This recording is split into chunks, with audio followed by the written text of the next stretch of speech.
Is it worse to be someplace awful when you're by yourself, or someplace really nice that you cannot share with anybody? Anthony Bourdain. And it got me thinking. I spend a lot of time on my own, like a lot of time on my own, and through work, proximity to others, moving away was probably one of the biggest. I grew up in London and moved to the West Midlands 8 years ago, and initially I found myself every weekend just going back and making an effort to do more things with people who I love. But realization sort of comes in that nobody's really making the effort back. And I feel as though a lot of my life is me putting in so much effort. And is that effort necessarily reciprocated? No. Will I judge people for that? No. And I found myself thinking, maybe it's me. Maybe I'm the problem. Maybe I'm the reason why some people no longer see value in a friendship. And I asked myself a simple question. If I wasn't me and I met someone like me, how much would I love that person?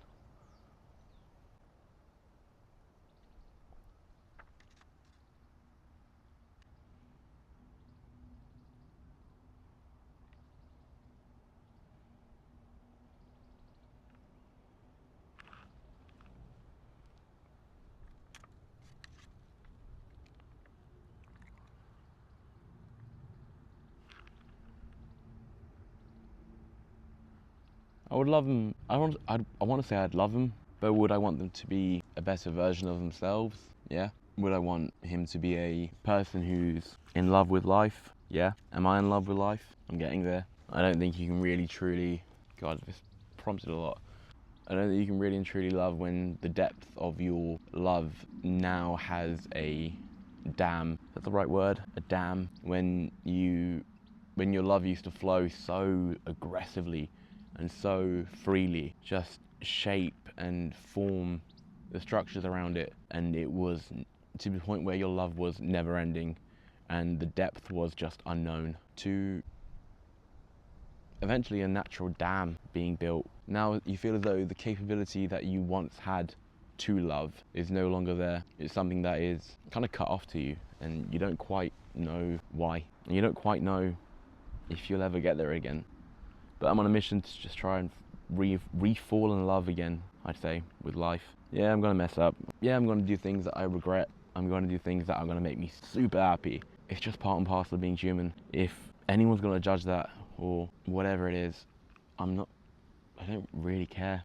I want to explore the condition of just being a person, what it means to be you in a world of other people, what it means to be loved, what it truly means to be a part of something. Recently I watched a movie called Jolly Then, which translates into 40 Days. And it's a movie about a boy becoming a man over the course of 40 days as he goes on kind of a pilgrimage with an older saint type figure to go and find his dad, who left a decade and a half prior. And throughout the whole movie, the spiritual teacher that he's with is giving him advice and little nuggets of wisdom. And he says to him, in your dream you're being chased by a lion and there's a well in front of you. What do you do? Now, seemingly you have limited options. Either you face the lion, keep running, or jump into the well. Now, for the past few weeks I've been asking everyone this question, and initially when I first heard it, my first thought was jump into the well. But then my second thought was, but what if the lion jumps in the well with you? Then you are royally bleeped. And everyone I asked had the same response, jump into the well. The guy actually replied to the spiritual guide, I'd wake up.